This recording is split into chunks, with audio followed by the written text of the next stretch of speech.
இலங்கையில் 2 வகையான ஸ்கேம் அதிகரிச்சு இருக்கதா பார்த்தீங்கன்னு சொல்கிறோம். குற்றப்புலனாய்வு திணைக்களம் வந்து அறிவிச்சிருக்கு. அந்த எந்த வகையான ஸ்கேம் அப்படின்னு பார்த்தீங்கன்னா, ஒன்றாவது வந்து நீங்கள் வந்து வீட்டில் இருந்தே சம்பாதிக்கலாம். 2வது பார்த்தீங்கன்னா உங்களோட மொபைல் ஃபோன்லேருந்து சம்பாதிக்கலாம்.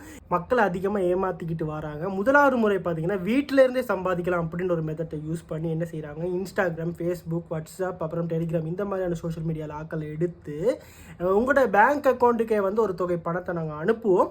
அந்த பணத்தை வந்து நீங்கள் என்ன செய்றீங்கன்னா ஒருத்தவங்களுக்கு வந்து நீங்கள் ட்ரான்ஸ்ஃபர் பண்ணுவீங்க. அந்த ட்ரான்ஸ்ஃபர் பண்ணுறது மூலமாக பார்த்தீங்கன்னு சொன்னால் ஒரு தொகை அமௌண்ட் வந்து உங்களுக்கு கமிஷனாக இருக்கும்னு சொல்லி ஆரம்பத்தில் ஒரு தொகை பணங்களை வந்து ட்ரான்ஸ்ஃபர் பண்ணுறதும் அதில் கமிஷன் எடுக்கிறதுமா ஒரு நம்பகத்தன்மை ஒன்றை உருவாக்குறாங்க.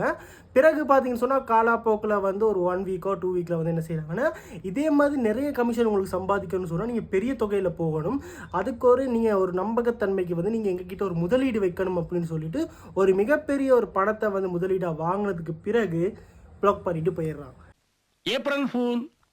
அடுத்த ஸ்கேம் என்னென்னு பார்த்தீங்கன்னு சொன்னால், நீங்கள் பார்த்தீங்கன்னா உங்களுக்கு வந்து இன்வெஸ்ட்மெண்ட் மூலமாக சம்பாதிக்கலாம் அப்படின்னு சொல்லி ஒரு குறிப்பிட்ட தரப்பட்ட ஒரு சோஷியல் மீடியாவில் ஒரு வெப்சைட்டை தரான். அந்த வெப்சைட்டில் போய்ட்டு நீங்கள் இப்படி இன்வெஸ்ட் பண்ணுங்கள், அப்படி இன்வெஸ்ட் பண்ணுவேன்னு ஆரம்பத்தில் லோ அமௌண்ட்லேருந்தே நீங்கள் ஸ்டார்ட் பண்ணுங்கன்னு அழகாக சொல்லி அதுலேருந்து பார்த்தீங்கன்னா இன்வெஸ்ட்மெண்ட் பண்ணி ப்ராஃபிட்டும் கொடுக்குறான். சரி, நாங்கள் ப்ராஃபிட் வருதே அப்படின்னு சொல்லிட்டு பார்த்தீங்கன்னா நிறைய இன்வெஸ்ட்மெண்ட் பண்ணி சின்னதாக இன்வெஸ்ட்மெண்ட் பண்ணதுக்கப்புறம் அப்பயும் ப்ராஃபிட் கொடுக்குறான். என்ன ஒரு நம்பகத்தன்மையை உருவாக்குறாராம். ஸோ அதுக்கப்புறம் பார்த்தீங்கன்னு சொன்னால் ஒரு டைப் ஆஃப் நம்பகத்தன்மை வந்ததுக்கப்புறம் வந்து நீங்கள் பெரிய அமௌண்ட் சம்பாதிக்கணும்னா பெரிய இன்வெஸ்ட்மெண்ட் பண்ணணும்.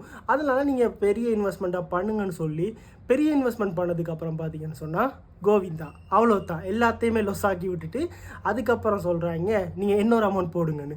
ஸோ இது வந்து எல்லாமே வந்து ஒரு டைப் ஆஃப் ஃப்ராட் அண்ட் ஸ்கேம்பர்ஸ் தான் செஞ்சுக்கிட்டு இருக்காங்க. ஸோ இனிமேல் பார்த்தீங்கன்னு சொன்னால் இந்த மாதிரியான அட்வர்டைஸ்மெண்ட் வரும். இந்த வீட்டிலிருந்து சம்பாதிக்கலாம், உங்கள் மொபைல் ஃபோனிலேருந்து 1 மணித்தேலாம் சம்பாதிக்கலாமான்னு இந்த மாதிரியான அட்வர்டைஸ்மெண்ட் வந்தால் தவிர்த்துருங்க. ஏன் தம்பி நீங்கள் ரொம்ப விவரமான ஆளாக்கும் அப்படின்னு கேட்டீங்கன்னு சொன்னால் இல்லை, இதெல்லாம் எனக்கும் நடந்திருக்கு.